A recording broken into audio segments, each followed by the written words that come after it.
នេះឃើញបងប្អូនមហាជនក៏ដូចជាអ្នកសារព័ត៌មានលោកមានប្រតិកម្មខ្លាំងជាមួយនឹងរឿង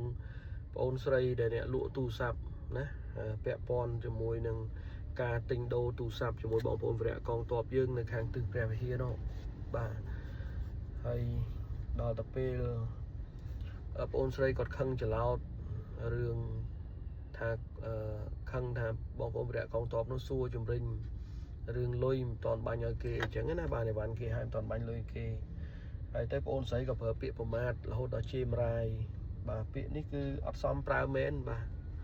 មិនសមប្រើទេក្នុងនាមជាមនុស្សដូចគ្នាហើយមនុស្សខ្មែរទៀតខ្មែរយើងមានប្រពៃណីទំនៀមទម្លាប់ល្អណាស់ពោលផងណាដូនតាយើងមិនមានពាក្យភាសាមិនសមរម្យបែបហ្នឹងទេអានេះបងអូនធ្វើលើសហើយក៏ខ្ញុំមិនលម្អិតបន្ថែមទៅលើរឿងហ្នឹងដែរដោយសារឃើញបងប្អូនយើងមានប្រតិកម្មច្រើនហើយរហូតដល់ម៉ោងនេះបងអូនស្រីក៏បានចេញសារសុំទោសដែរប៉ុន្តែមហាជននៅតែមិនទាន់លើកលែងមួយទៀតក៏ឃើញថាអាដាមស្នងការរាជធានីបានបញ្ជាឲ្យលោកប៊ុនសច្ឆាដែលជាស្នងការរងទទួលផែនព្រំប្រទានរាជធានីភ្នំពេញទៅអញ្ជើញបងអូនស្រីហ្នឹងដើម្បីចូលមកបំភ្លឺរឿងហ្នឹងប៉ុន្តែក្រោយពីតំណែងទៅក្រុមគ្រួសារក៏មានព័ត៌មានថាបងអូនស្រីបានធ្វើដំណើរទៅព្រំដែនដើម្បីជួយវរៈកងទ័ពអានេះប្រហែលជាគាត់នឹកឃើញថាទៅដើម្បីលៀងកំហុសដើម្បីធ្វើវីដេអូសុំទោសអីមិនខ្ញុំមិនដឹងដែរហើយក៏មិនទាន់បាននាំខ្លួនមកចូលខ្លួនមកបំភ្លឺ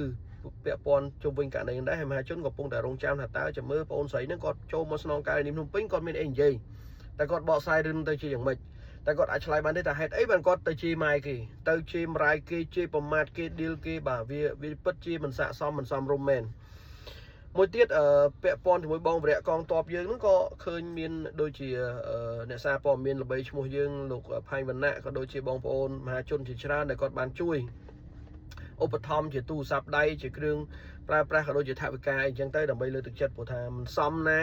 ប្រទេសជាតិកំពុងតែត្រូវការអ្នកក្លាហានកំពុងតែត្រូវការប៉ុន្តែនៅក្នុងលកឹកណាក៏ដោយរឿងវរៈកងទ័ពណារឿងអ្នកស្នេហាជាតិកងកម្លាំងការពារជាតិនេះគឺមិនគួរប្រមាថពួកគាត់ទេព្រោះពួកគាត់បានលះបង់សាច់ស្រស់ឈាមស្រស់ពេលវេលាក៏ដូចជា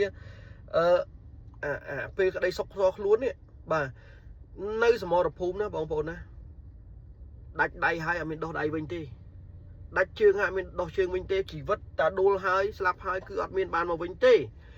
ញ្ចឹងមិនគួរណាជេរប្រមាថការទៀនទេណាបាទសូមឲ្យប្រើសិលធម៌ក្នុងការរស់នៅបាទខ្ញុំមិនលំអិតវែងឆ្ងាយទៅលើរឿងហ្នឹងទេរងចាំមើលទាំងអស់គ្នាថាតើចំណាត់ការរបស់អាដាមស្នងការរាជធានីភ្នំពេញបាទឲ្យទៅអញ្ជើញមកបំភ្លឺហ្នឹងចាំមើលថាតើយ៉ាងម៉េចទៀតបាទអរគុណ